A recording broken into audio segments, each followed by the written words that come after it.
हम पढ़ेंगे वर्णमाला। ठीक है, हिंदी का सबसे पहला टॉपिक होता है वर्णमाला। ठीक है, दिख रहा है, कोई दिक्कत नहीं, नीचे लिख देते हैं इसको, है ना। हिंदी का सबसे पहला टॉपिक माना जाता है वर्णमाला। और वर्णमाला के बारे में पहले आपको बता दूं कि वर्णमाला होती क्या है। ठीक है, इसके बारे में हम बात करते हैं।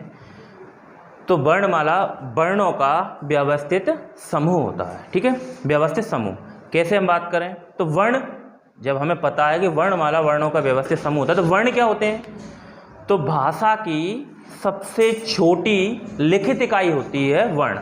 ठीक है, भाषा की सबसे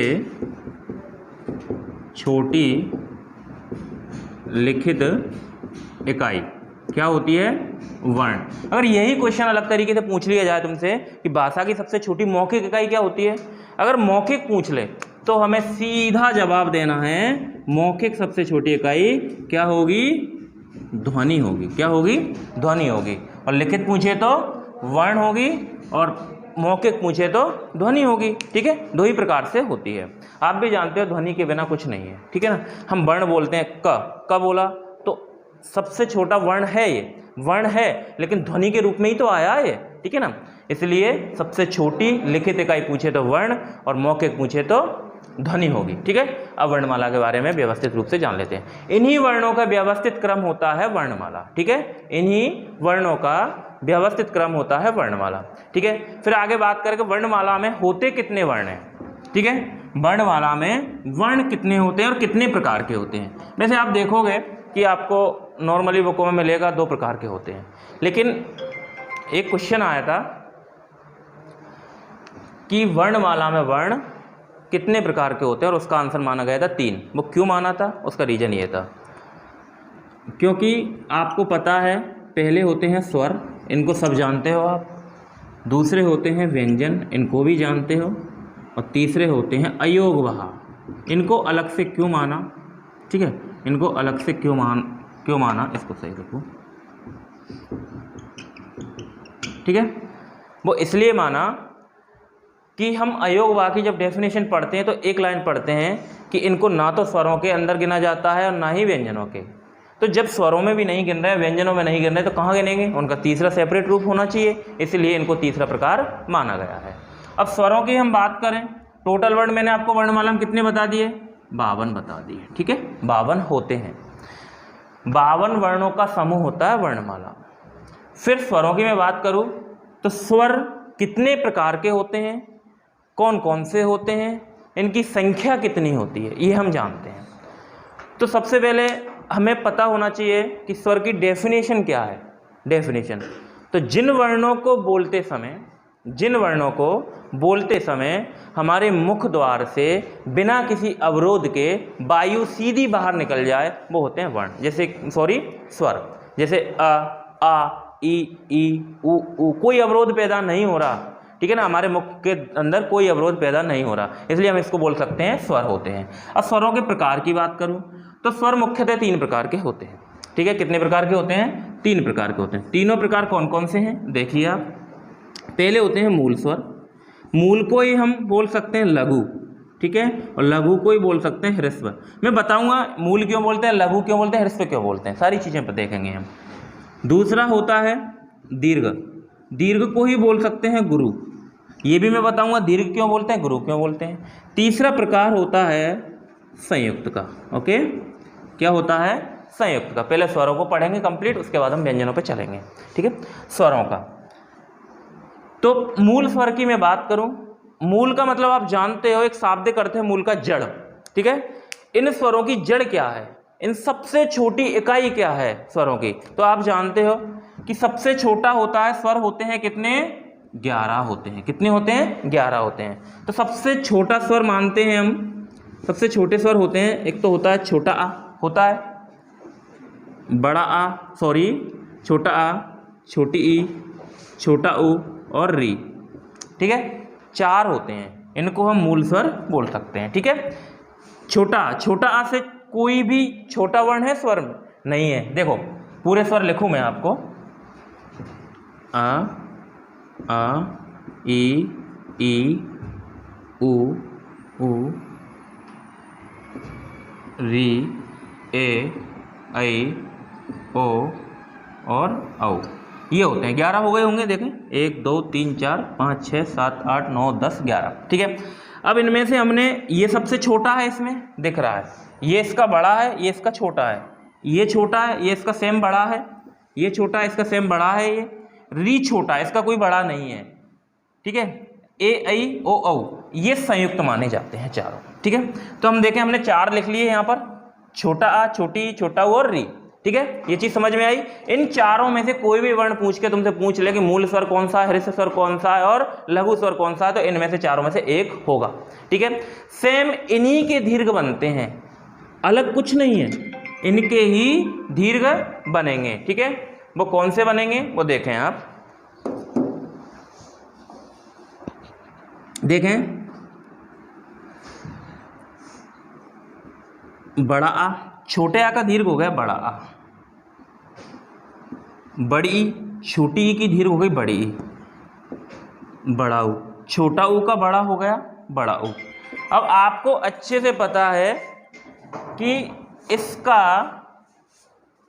दीर्घ नहीं होता, वो होता है संस्कृत में, किस में होता है, संस्कृत में होता है, किसका दीर्घ, इसका दीर्घ, ठीक है। लेकिन हिंदी में बड़ा री नहीं होता, इसलिए यहां पर हम दीर्घ की संख्या मानेंगे सिर्फ 3, ओके। चलो फिर मैं आगे बात करूं संयुक्त में, ये तो सेम इसका बड़ा हो गया, लघु, गुरु, ह्रस्व, ये सारी चीजें बताऊंगा मैं, ठीक है ना। लघु का मतलब भी छोटा है, ह्रस्व का मतलब भी छोटा होता है, गुरु का मतलब भी बड़ा होता है, ठीक है ना। संयुक्त की मैं बात करूं, संयुक्त की डेफिनेशन की मैं बात करूं, संयुक्त की डेफिनेशन होती है कि दो भिन्न भिन्न स्वरों से मिलकर बना स्वर कौन सा होता है, संयुक्त स्वर होता है। सेम इनका देखो, इसका ये समान स्वर थे इसलिए दीर्घ बोला है, छोटा और छोटा मिलाएंगे तो बड़ा आ बनेगा, छोटी छोटी मिलाएंगे तो बड़ी ई मिलेगी, छोटा ऊ मिलाएंगे तो बड़ा ऊ बनेगा। तो समान स्वरों से मिलके बनता है वो होता है दीर्घ, और जो भिन्न भिन्न स्वरों से मिलके बनता है वो होता है संयुक्त। तो देखें, जब हम छोटा आ या बड़ा आ के साथ मिला देंगे छोटी ई या बड़ी ई, तो हमारे सामने क्या बन के आएगा, ए, क्या, ए। सेम ऐसे ही छोटा आ या बड़ा आ के साथ मिला देंगे ए या ऐ, तो बनेगा सेम ऐ बनेगा, ठीक है। फिर मैं सामने बात करूं, छोटा आ या बड़ा आ के साथ मिला देंगे, देखें छोटा या बड़ा आ के साथ अगर हम ऊ या बड़ा ऊ मिलाएंगे तो हमें मिलेगा ओ, क्या मिलेगा, ओ मिलेगा। फिर सेम यही काम करना है हमें, छोटा आ या बड़ा आ के साथ ओ मिला दो या औ मिला दो तो मिलेगा औ, ओके। ये कॉमन है सब में, ये सबके साथ चलेंगे, ये अलग अलग हैं इसलिए इनको भिन्न स्वर बोलते हैं, ओके। चलो अब हम बात कर लें इनके, अगर आगे बात करें तो उच्चारण स्थान की बात कर लें, इनको समृत, अर्धसमृत, विवृत, ये सारी चीज़ें बोलते हैं, वो मैं इनके साथ पढ़ाऊंगा। व्यंजनों का जब उच्चारण स्थान पढ़ेंगे हम तब पढ़ेंगे, अभी थोड़ा सा व्यंजनों के बारे में देख लें, ठीक है। लेकिन एक और चीज़ बताऊं इसमें, एक होता है प्लुत स्वर, क्या होता है, प्लुत स्वर होता है, हालांकि स्वरों के प्रकार में नहीं गिना जाता, पूछा तो गया है लेकिन स्वरों के प्रकार में नहीं गिना जाता। क्यों नहीं गिना जाता, क्योंकि ये संस्कृत का स्वर है, हिंदी में इसका प्रयोग सिर्फ संगीत के रूप में किया जाता है। किसके रूप में किया जाता है, संगीत के रूप में किया जाता है। वो कैसे किया जाता है मैं बताऊं आपको। जैसे प्लुत है, यहाँ पर हमने मान लिया छोटा आ है, ये था मूल स्वर, इसका बड़ा था दीर्घ, ये था बड़ा आ, इससे दुगुना समय लिया था इसने, और इससे तिगुना समय लेगा वो होगा प्लुत स्वर। ये सिर्फ मात्रा के आधार पर गिना जाता है। वो कैसे, देखें, जैसे आप बोलते हो ओम, तो इसको खींच के बोलेंगे हम ओम, है ना। इस तरह ये जो ये हिंदी का 3 का अक्षर लिखा है हमने, ये सिर्फ प्लुत स्वर के लिए प्रयोग किया जाता है हिंदी के अंदर, ठीक है, ओके। ये चीज़ समझ में आई, आगे चलते हैं, इसको मैं मिटा दूं, ठीक है। अब व्यंजन देख लेते हैं।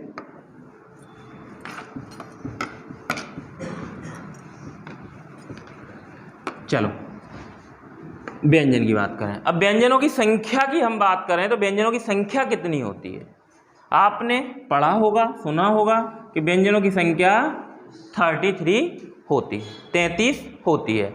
व्यंजनों के प्रकार कितने होते हैं?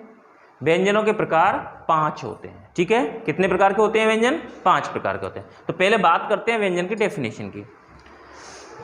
व्यंजन की डेफिनेशन की बात करें तो जिन वर्णों को बोलते समय हमारे मुख द्वार से प्राणवायु बाहर निकलते समय किसी ना किसी अवरोध से बाहर निकले, मतलब जो प्राणवायु बाहर निकलेगी उसका अवरोध होगा। जैसे हम बोलेंगे क, तो क को बोलते हैं कंठ पर इफेक्ट पड़ रहा है, अवरोध होगा।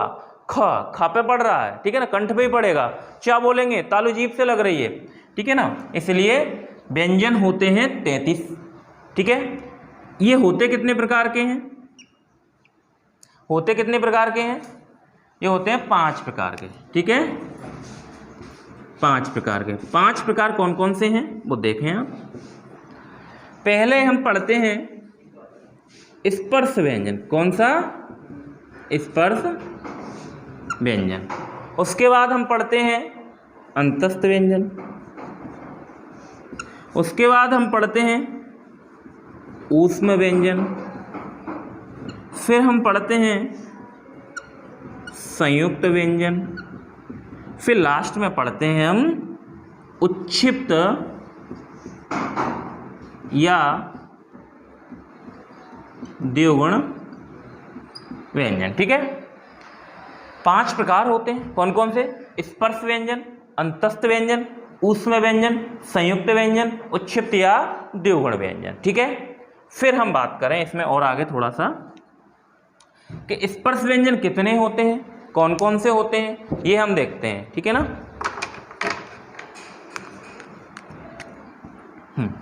स्पर्श व्यंजन कौन कौन से होते हैं, कितने होते हैं, ठीक है, इसके बारे में देख लेते हैं।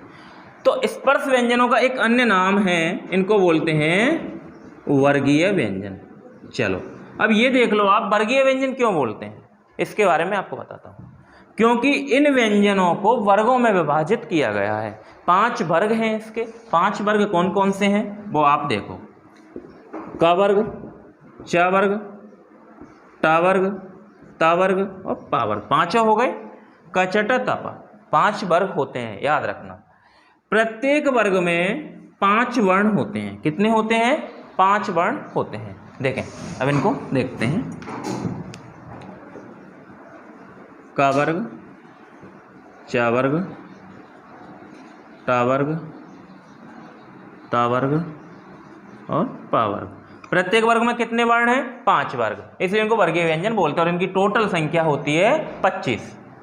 देखो, क, ख, ग, घ और या।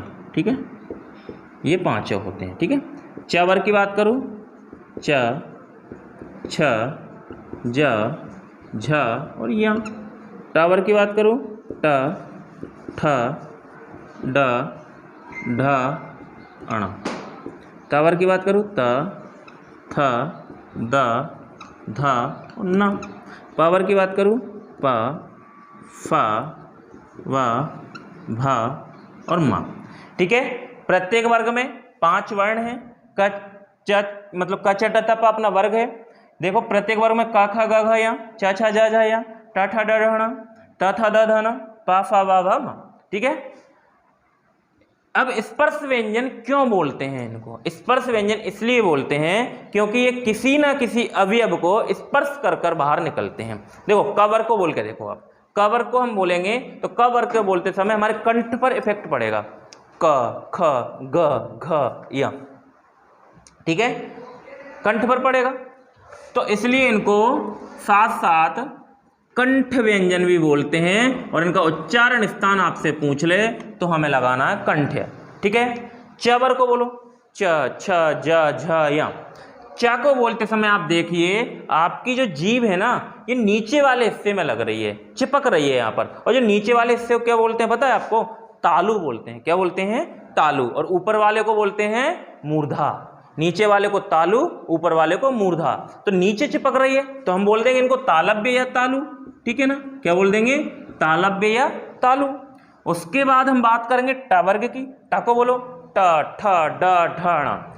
ट को बोलते समय आप देखिए, हमारी जो जीभ है वो ऊपर वाले हिस्से में लग रही, बीच में से मुड़ जाएगी और ऊपर जाके लगेगी। ऊपर लगते ही आप समझ गए, मैंने आपको बताया कि ऊपर वाला हिस्सा क्या है, मूर्धा है। क्या है, मूर्धा है। तो इसलिए इसको मूर्धा या मूर्धन्य बोल देंगे, मूर्धा या मूर्धन्य बोल सकते हैं। बात करते हैं त वर्ग की। त वर्ग का उच्चारण स्थान त थ द ध न।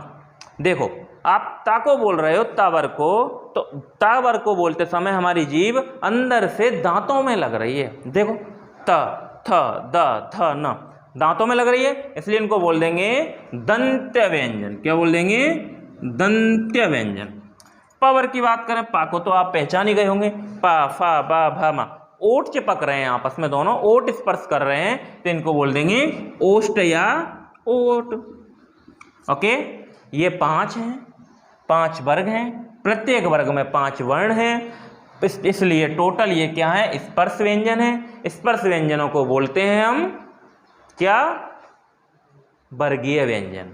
इनकी संख्या कितनी है, 25 है टोटल की। ठीक है, मैं इनके आपको और भी बताऊंगा, इसमें अल्पप्राण पढ़ाऊंगा, महाप्राण पढ़ाऊंगा, अघोष पढ़ाऊंगा, शघोष पढ़ाऊंगा, च वर्ग को क्या बोलते हैं, त वर्ग को और क्या बोलते हैं। ठीक है ना, सारी चीज़ें पढ़ाऊंगा। इन अंतिम वर्णों को क्या बोलते हैं, लेकिन वो पढ़ाऊंगा मैं कब, दूसरे पार्ट में। अभी मैं आपको सिर्फ ओवरव्यू दे रहा हूँ पूरी वर्णमाला का। ठीक है, तो ये हो गए 25।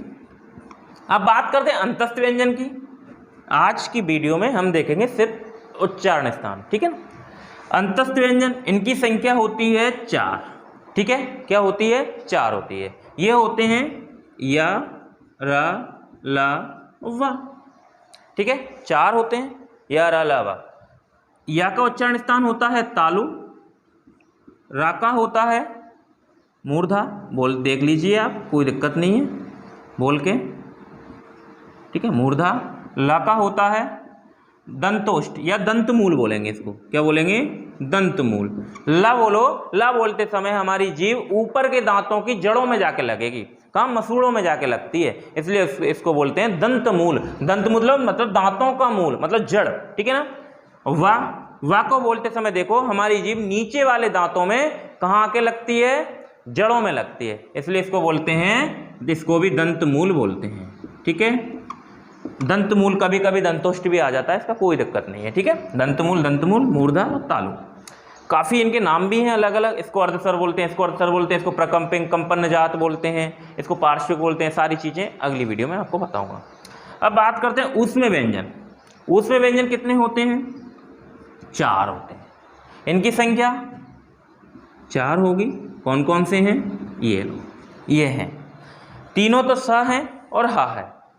अब उच्चारण स्थान की इनकी बात करें हम, तो उच्चारण स्थान है इसका है तालु। इसको बोलने के लिए हमें हमारी जीभ नीचे चिपकानी पड़ेगी, इसका शुद्ध उच्चारण मिल जाएगा आपको। उसके बाद है मूर्धा। ठीक है, मूर्धा है, इस जो षटकोण वाला श है, इसको बोलते समय हमें जीभ ऊपर वाले हिस्से में लगानी है, मुक्के में, तो ये मूर्धा बोला जाता है इसको, इस हिस्से को, इसलिए इसका उच्चारण हो जाएगा मूर्धा होगा।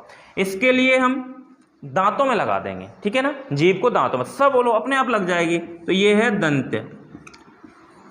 बात करते हैं हा की, तो हा क्या है, हा है कंठ के नीचे वाले हिस्से से इसकी आवाज आती है, यहाँ इफेक्ट पड़ता है, इस जगह पे पड़ेगा। ठीक है ना, इसलिए इसको बोलते हैं ह। हा मतलब कंठ के नीचे वाला हिस्सा, तो इसको हम कंठ भी बोल दो। ठीक है ना, इसके इस कारण, इस उच्चारण स्थान के कारण नाम भी पड़े हुए हैं। इसको बोलते हैं अलिहिज्मा वर्ण। अलिहिज्मा हृदय को ही बोला जाता है। उरस्त, उरस्त संस्कृत में हृदय को बोलते हैं। काकल्य, काकल्य मतलब कलेजा। ठीक है ना, यहीं से इसका जो कंठ के नीचे वाला हिस्सा होता है उसको काकल्य बोलते हैं, इसलिए इसको काकल्य भी बोलते हैं। ठीक है, और मैं आपको सारी चीज़ें इसके बारे में बताऊंगा। बात करते हैं अब, हाँ, उसमें हो गए संयुक्त की। किसकी, संयुक्त व्यंजनों की। संयुक्त व्यंजन भी कितने हैं, 4 हैं। ठीक है, संयुक्त व्यंजनों को मैं आपको यहां पढ़ा देता हूं, है ना। संयुक्त कितने हैं, 4 हैं। श, त्र, ज्ञ, श्र। ठीक है, दिख रहे हैं। ये संयुक्त क्यों बोला जाता है, आपने अभी कुछ देर पहले पढ़ा संयुक्त स्वर भी थे और संयुक्त व्यंजन भी है। तो इसका रीजन है, मैं अभी आपको बताता हूँ। ये दो भिन्न भिन्न व्यंजनों से मिलके बने हैं। कैसे? देखो, क प्लस श, ठीक है, क प्लस श, इससे मिलके बना हुआ। आप देख कभी भी इंग्लिश में इसको लिखते हो तो क्या पढ़ते हैं इसको? KSHA, ठीक है ना। तो क और श ये मिल गया हमें। उसके बाद त्र, त और रा, ये आधे हैं, है ना, ध्यान रखना, ये स्वर रहित हैं। फिर ज्ञा, ज्ञा की बात करूं तो ये होता है हमारा ज और या। लेकिन अगर आपसे पूछ ले, ये है लिखने के आधार पर। किसके आधार पर? लिखने के आधार पर। अगर आपसे पूछ ले यही ज्ञा उच्चारण के आधार पर पूछ लिया तो क्या बताओगे? उच्चारण के आधार पर बताएंगे हम ग और या, ठीक है ना। ये है उच्चारण के आधार पर, ठीक है, बोल के देख लीजिए। आप ज्ञा को ज्ञा ही बोलते हो, ज्ञा नहीं बोलते, ठीक है ना, इसलिए इसको ज्ञा उच्चारण के आधार पर। बचा हमारा श्रा, श्रा में ये है और ये है, ठीक है, ये देख लिए, ये होते हैं 4। उसके बाद हम बात करें उच्छिप्त व्यंजन या द्विगुण व्यंजन की। इनकी संख्या होती है, ये थे 4, इनकी होती है 2। कितनी होती है? 2। कौन कौन से हैं? ये हैं और ये हैं, ठीक है। उच्चारण स्थान की बात करें, मूर्धा है, ठीक है। ये हिंदी के नवीन विकसित वर्ण हैं दोनों, संस्कृत में नहीं थे ये। बाकी सभी स्वर तुम्हें संस्कृत में मिलेंगे, लेकिन ये नहीं है दोनों संस्कृत में। ये हिंदी की नवीन विकसित ध्वनियां हैं दोनों, ठीक है ना, इसलिए इनको उच्छिप्त बोलते हैं। उच्छिप्त का शाब्दिक अर्थ होता है फेंका हुआ। क्या होता है? फेंका हुआ। आप देखना, इन दोनों को जब उच्चारण करोगे ना तो ऐसा लगेगा हमारी जीभ है ना, इन दोनों को उठा के बाहर फेंक रही है मुख से। अड़ा अड़ा बोलते हो ना, बोलो अड़ा अड़ा, ऐसा लगता है हमें कि इनको उच्चारण करते समय हमारी जीभ अंदर से बाहर की ओर फेंक रही है, इसलिए इसको बोलते हैं उच्छिप्त या फेंका हुआ। द्विगुण क्यों बोलते हैं? क्योंकि इसमें 2 गुण पाए जाते हैं। कैसे? आपने अभी इसमें पढ़े, इसको बोलते समय भी हमें कहीं ना कहीं ऐसा लगता है, इसको भी देखने में ऐसा लगता है, ठीक है ना, हम फर्क नहीं कर पाते बहुत से लोग इनमें, इसलिए, ठीक है। ये चीज समझ में आई? तो ये हो गए 2। अब व्यंजनों के बारे में हमने देखा कि संख्या तो 33 पढ़ते हैं हम इनकी, और ये तो हो गए ज्यादा। ये कितने हो गए? 25 तो ये पढ़े हमने, 4 ये पढ़े, 25 और 4 29, 29 और 4 25 और 4 29, 29 और 4 33, 33 और 4 37, 37 और 2 39, ये तो 39 हो गए। अलग करना पड़ेगा। तो हम 25 इनको 33 क्यों पढ़ते हैं? देखो, हम पढ़ते हैं इनको कहाँ तक? ऊष्म व्यंजन तक व्यंजन मानते हैं। क्यों मानते हैं वो देखिए। आप देखिए, स्पर्श व्यंजन का पहला वर्ण है का, ठीक है, और यहां तक मानते हैं। ऊष्म व्यंजन का लास्ट वर्ण है हा। का से लेकर हा तक बोल लीजिए आप, एक स्वर की ध्वनि सुनाई देगी, क ख ग घ। जब इसका अपन वर्ण विक्षेपण करते हैं तो का को का ये ऐसे लिखा हुआ है, का वर्ण विक्षेपण करेंगे तो ये ऐसे दिखेगा, खाका करेंगे तो ऐसे दिखेगा, हाका कर लो, हाका करेंगे, ठीक है, तो कैसे दिखेगा? ऐसे दिखेगा, ठीक है। इसलिए इनमें सब में क्या है? एक तो व्यंजन है और एक स्वर है। इधर देखिए आप, इनको अलग क्यों किया? इधर देखो, एक व्यंजन फिर दूसरा व्यंजन। दूसरे व्यंजन को हम तोड़ सकते हैं, शा को यहां पर तोड़ा है हमने, देखो शा को तोड़ लो, ये ऐसे बन गया। ऐसी रा है, ऐसे यहाँ है, ये टूटेंगे सब, तो इसका क्या होगा? आपने देखा इसमें 2 व्यंजन और एक स्वर हो गया। मतलब इन 25 से भिन्न है ये चारों, इन 25 से भिन्न है ये चारों, इसलिए इनको इसमें नहीं गिनते हम और संख्या मान लेते हैं 33। और इनको तो अभी प्रयोग में नहीं लिया जाता, कहीं पे भी ऐसा कोई वर्ण नहीं है हिंदी शब्दकोश में जो इन दोनों से स्टार्ट होता हो। कोई भी वर्ण नहीं है। परीक्षा में पूछा गया सवाल है कि निम्न में से कौन सा ऐसा वर्ण है जिनसे परीक्षा, मतलब कोई भी शब्दकोश में शब्द स्टार्ट नहीं होता, तो ये ही है दोनों। इनसे कोई शब्दकोश में शब्द ऐसा नहीं है जो स्टार्ट होता हो, ठीक है। क्लियर? समझ में आया? 33 क्यों मानते हैं। अब बात थोड़ा सा इनकी कर लेते हैं अयोगवाह की। अयोगवाह की बात करें हम तो अयोगवाह की संख्या होती है 2। कभी कभी पूछ लेता है कि अयोगवाह का सबसे पहले प्रयोग किसने किया था, तो किशोरीदास वाजपेयी जी हैं उनका एक ग्रंथ है हिंदी शब्दानुशासन, उसमें अयोगवाह का सबसे पहले उल्लेख मिलता है। तो अयोगवाह की संख्या होती है 2। ये कौन कौन से वर्ण होते हैं? ये होते हैं ये और ये, इनको बोलते हैं हम अंगः, बोलते हैं ना अंगः, ठीक है ना। स्वरों के लास्ट, हमने बचपन में जब स्वर पढ़े थे तो इनको साथ में पढ़ा था, स्वरों में अलग से नहीं पढ़ाया गया था हमें, तो इसलिए इनको पढ़ते हैं हम अंगः। ओ औ के बाद अंगः आता है। ये आधार माना है आ का। आप जानते हो कि ये सिर्फ अकेला है और ये दोनों अकेले हैं, लेकिन ये आधार मान लिया आ का, क्योंकि इनको दर्शाने के लिए कुछ तो चाहिए, इसलिए ये होता है क्या, आप जानते हो क्या होता है? ये अनुस्वार। क्या है? अनुस्वार है। और ये दोनों क्या हैं? विसर्ग हैं। क्या हैं? विसर्ग हैं। इनका प्रयोग आप जानते ही हैं। कोई भी शब्द लिख लीजिए, जैसे हम शब्द लिखेंगे, जैसे आप कोई भी लिख लो, पंकज लिख लो, ये देखो अनुस्वार लगा हुआ है, ठीक है, ऐसे इसका प्रयोग होता है। हंस लिख लो, इसमें लगा हुआ है। विसर्ग में आप देखते हो विसर्ग कैसे है, इसका देखो प्रातः लिखोगे आप तो ये देखिए प्रयोग हुआ। दुख लिखोगे, दुख में बीच में आता है ये क्या है? विसर्ग। इसको झटके से बोला जाता है। अनुस्वार को नाक से बोला जाता है, सिंपल सी बात है। अनुस्वार को बोलते समय में होता क्या है, इसकी ध्वनि नाक से ज़्यादा मुख से कम आती है। ये हमने देखा है स्वरों का ओवरव्यू। अगले पार्ट में हम देखेंगे क्या, इनके नाम अलग अलग, अघोष, सघोष, अल्पप्राण, महाप्राण, ठीक है ना, ये भी अल्पप्राण महाप्राण होते हैं। इनको और क्या क्या नाम से जानते हैं, इनके भी नाम हैं, इनका और अन्य नाम क्या है, ठीक है ना, सारी चीज़ें हम देखेंगे। और ठीक है, अगली क्लास में मिलते हैं आपसे। वर्णमाला का दूसरा पार्ट आपको मिल जाएगा। ओके।